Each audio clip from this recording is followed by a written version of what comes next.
Jikalau Anda memang merasa kampus Anda dipermalukan oleh Pak Jokowi, bukan seperti itu caranya. Kalau menurut saya, Anda bilang Pak Jokowi melanggar konstitusi. Oke, apakah Anda tidak melanggar konstitusi? Kemanusiaan yang adil dan beradab. Anda itu ingin menegakkan keadilan, saya juga tahu.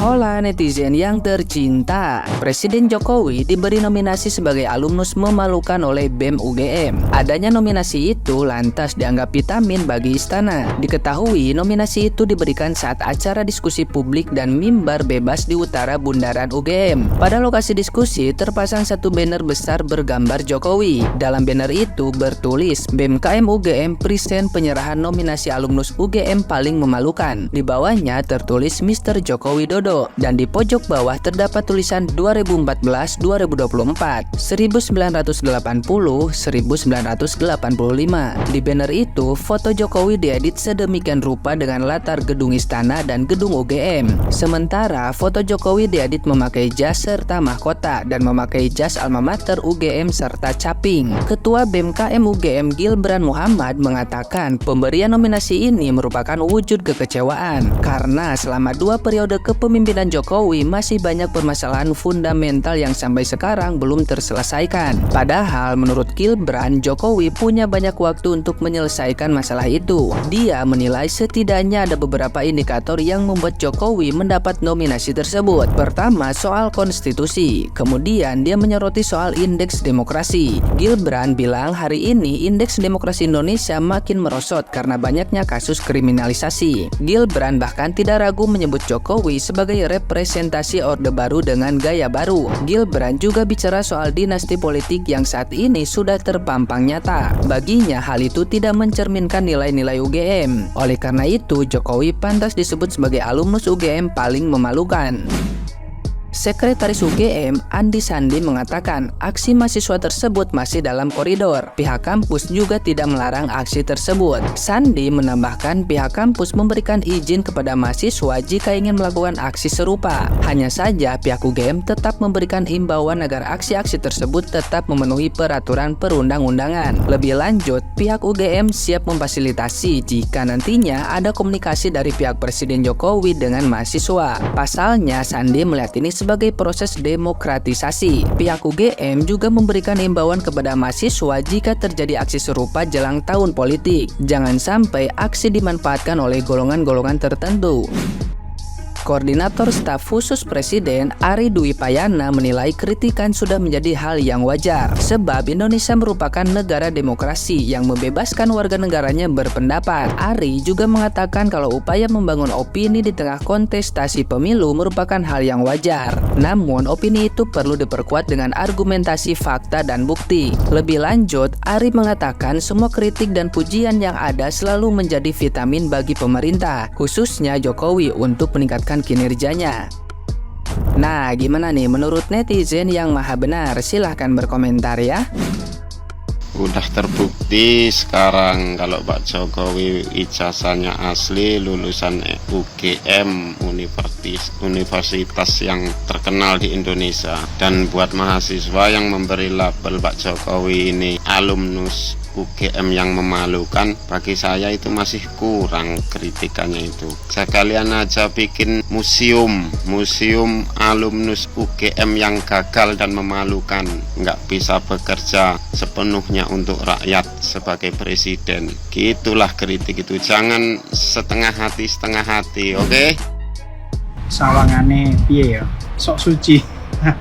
Bro, cek kuliah kok kemelinti. Kon mari lulus paling yo targetmu nek gak pengen dadi anggota DPR ya anggota dewan. Yo didelok ae ke depane yo. Gak usah munafik lah ngono lho. Intine wong pengen jabat, iya kan. Nang kono hae iki mau. Wis tujuane iku yo golek duit opo, golek duit sembarang, sembuh antara haram halal wis awake dhewe gak usah saling menutupi. Masyarakat itu ngerti sebenarnya. Tapi nek awakmu sampai ngelokno presidenmu dhewe koyo ngono, yo mbuh backinganmu kuat ae apa yo. Jujur ae kok ngerasa sok paling bener ae awakmu. Dadi wong mbok koyo ngono lah. Kabeh wong iku yo ono sisi eleke, ono sisi apike. Dadi presiden iki gak gampang. Dadi kepala rumah tangga yang ngelok dadi presiden meneh. Yo, kira mikir beribu-ribu rakyat, akeh pulaune, akeh sukune, akeh rase. gampang. Kita dongano sehat-sehat lah awamu. Yo semoga keluargamu lah dengan awamu sebagai ketua. Walah yo wong kuliah kok attitude kok ngono. Presiden dhewe lho Pak iso dilokno kayak ngono. Yo kabeh sok suci ya kae. Beliau berbicara masalah tentang kerusakan konstitusi, melanggar konstitusi karena Mas Gibran diputuskan oleh MK menjadi wakil presiden. Saya mohon maaf sebelumnya, saya berpendidikan hanya tamat SMA, sekolah pun jarang masuk. Tapi seperti ini, dulu saya pernah belajar dari pelajaran pendidikan kewarganegaraan membahas undang-undang sebagai konstitusi. Anda itu memang, jikalau begitu Pak Jokowi itu melanggar konstitusi. Tapi apakah Anda berpikir dalam konstitusi pun disebutkan dalam pembukaan Undang-Undang Dasar 1945 dalam alinea keempat, kemanusiaan yang adil dan beradab, bahkan kalimat tersebut ada dalam Pancasila, kemanusiaan yang adil dan beradab. Di mana adab Anda jikalau Anda menganggap Pak Jokowi itu sebagai kakak? Apakah harus seperti itu seorang adik menegur seorang kakak, menasehati seorang kakak? Jikalau Anda memang merasa kampus Anda dipermalukan oleh Pak Jokowi, bukan seperti itu caranya. Kalau menurut saya, Anda bilang Pak Jokowi melanggar konstitusi, oke. Apakah Anda tidak melanggar konstitusi? Kemanusiaan yang adil dan beradab, Anda itu ingin menegakkan keadilan, saya juga tahu. Tapi mana keadilan yang Anda tegakkan itu harus pakai beradab. Anda itu berpendidikan, itu pesan dari saya. Saya itu bukan orang berpendidikan tinggi, namun alangkah lebih baiknya bagi saya tidak perlu sampai seperti itulah. Karena saya dulu sering membaca buku, bahkan buku-buku sejarah di era Bapak Insinyur Soekarno, seperti GAM, seperti Papua Merdeka. Mereka ingin memisahkan diri karena menuntut keadilan. Di Orde Baru di zaman Pak Soeharto, mahasiswa pun demo untuk menurunkannya. Di era Habibie sama seperti itu. Di era Gus Dur, bahkan Gus Dur dilengsarkan, banyak orang seperti itu. Di era Ibu Megawati, di era Pak SBY masalah kenaikan BBM. Sekarang di era Pak Jokowi, lantas mau pemimpin seperti apa? Pemimpin seperti apapun di Indonesia itu susah, karena tidak semua masyarakat akan menerima keputusan mereka, karena tidak semua masyarakat akan menerima kepemimpinan mereka. Termasuk saya salut dengan Pak Jokowi, masih sabar. Dulu jalan ke kampung saya itu sangat rusak, tapi di era Pak Jokowi alhamdulillah sekarang jalannya bagus. Saya bukan membela Pak Jokowi. Dulu di Papua jalan masih dikatakan buruk, tapi di era Pak Jokowi Anda boleh lihat main ke Papua, Kalimantan seperti itu. Bisa Anda datang atau Anda kunjungilah. Dulu jalan viral di Lampung, kunjungilah. Itu diambil alih oleh pemerintah pusat gara-gara Pak Jokowi main ke sana. Seperti itu. Silahkan, mohon maaf bila ada kesalahan. Sebelumnya saya ulangi, mohon maaf. Namun itulah pola pikir saya.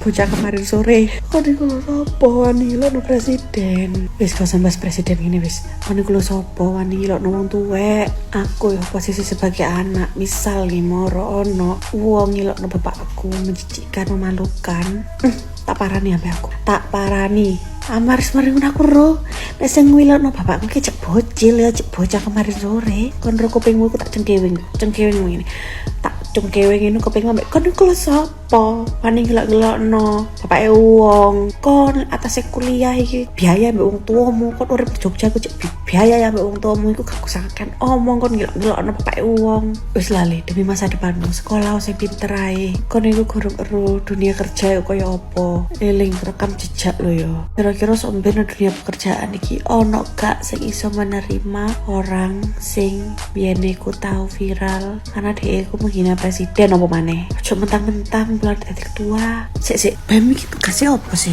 soalnya aku sepurane aku ben masih sok kupu-kupu guys gak tau melu apa-apa penting aku kuliah niate ku golek ilmu mulai gak tau aku sik gak golek tugas dari BEM iki kan jadi ketua yo sik yo tak waca yo apa saja tugas ketua BEM memimpin rapat-rapat pengurus maupun rapat umum yang diikuti seluruh anggota organisasi mewakili organisasi untuk membuat persetujuan atau kesepakatan dengan pihak lain dengan mendapat kesepakatan dalam rapat organisasi organisasi, mewakili organisasi untuk menghadiri acara tertentu atau agenda lainnya. Oke, saya tugas BEM yo. BEM memiliki tugas dan wewenang mengesahkan dan mengajukan proposal kegiatan dan berhak meminta laporan pertanggungjawaban dari setiap kegiatan, melaksanakan program garis besar program kerja, dan merencanakan perorganisasian kegiatan kemahasiswaan.